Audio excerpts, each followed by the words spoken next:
Hi. Now the question to have Botox or not, I'm often asked, comes up quite a lot.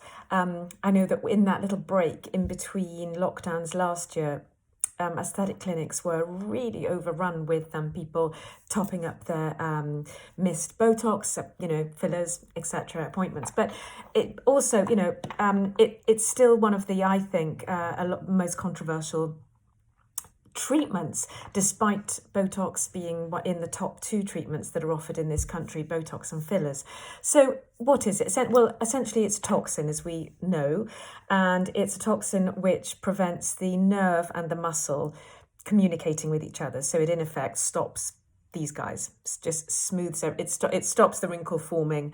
It can work on static wrinkles, and it can also work on wrinkles that are moving, as it were, but really, really, really brilliant for what are called the 11s, those guys there, sort of pulling mine out, and also forehead lines. Fantastic. I mean, it's really, I would say, I remember the first time I had it, it just felt magical almost. It was almost like a sort of a Disney film watching.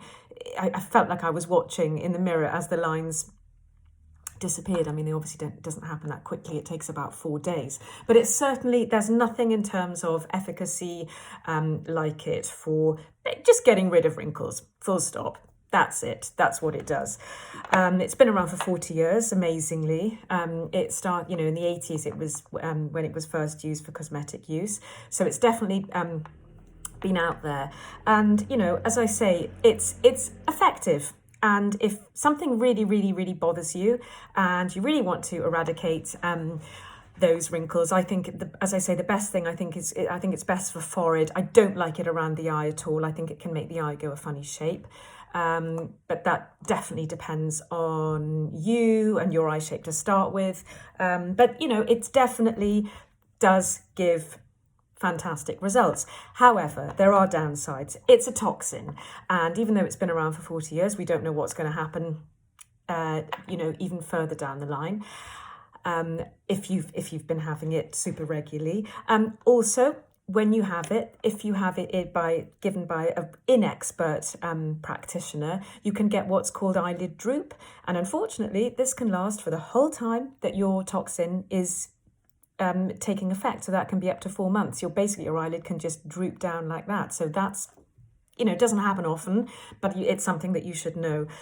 I often see a lot, sort of a heavy eyebrow look, which I think, again, it's if it's administered by not a brilliant doctor. So I think the most important thing to remember and to consider is definitely find someone who you're very, very comfortable with, who's got a sympathetic ear, that you chat through with them your concerns, and more importantly, that you see photographs of people that they've administered Botox to. Now, as you can see, I haven't got any in there.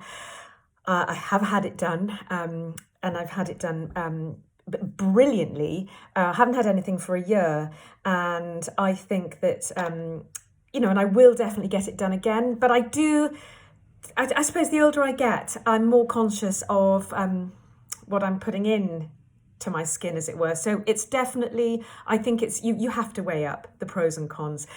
Certainly, there are so many different treatments and topicals that you can put on instead of having Botox. In the clinics, for example, you can have things like a peel or microneedling, where certainly it involves absolutely no toxins being injected in.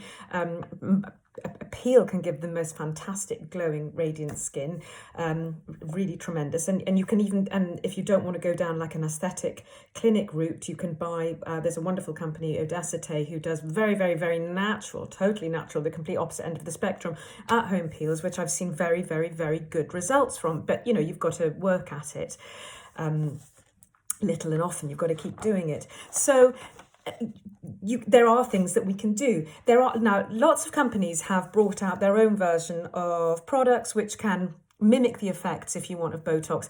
Then you're not going to get the same results, nowhere near the same depth of wrinkle reduction, but you will get over time. I think use them for between 4 to 6 weeks, you can see benefits. Now, Goldfarden is a very, very tried and tested company that I adore.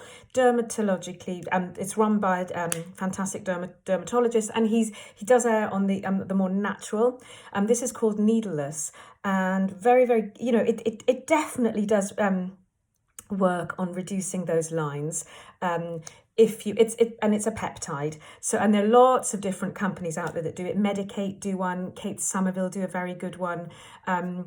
They exist, and they work to a certain effect, not as effective as the Botox, obviously. But I think the most important thing with skin is if you've got a really lovely glowing, I think skincare is so key. And that for me, even if you've got a few lines going on, if you've got a lovely, clear, radiant skin, then I think that can be more useful and is just a really great way of not going down the Botox route if you don't want to, or certainly even if you do want to, do it hand in hand. Now, couple of things. I think retinol is basically the only scientifically proven skincare ingredient to date that will reduce wrinkle depth, improve overall skin radiance, skin pigmentation issues. Medicate is a fabulous brand for, I love their retinols because they're not ridiculously expensive, but they're effective.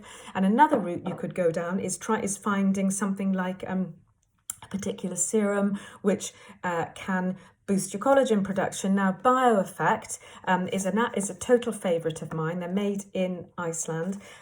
Really incredible company, actually. They've harnessed the EGF, which is the growth factor in the epidermal growth factor in the skin, which drops as we get older. They've harnessed it naturally from barley, and applying their serum daily will boost the figures are incredible. Boosts collagen production, and also just really, everyone that I've introduced BioEffect to has been really delighted with the results.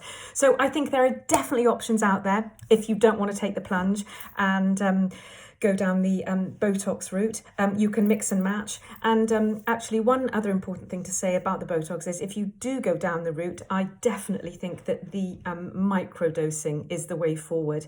It can be called baby Botox, I think is a little bit misleading, silly name really. But the microdosing of it is definitely better than that sort of frozen look of the 80s and the 90s, and you just get a more natural appearance, which I think is the way forward. So I hope that's helpful, and just message me if you want any other info on it, and hope everyone is well. Lovely, thanks for watching.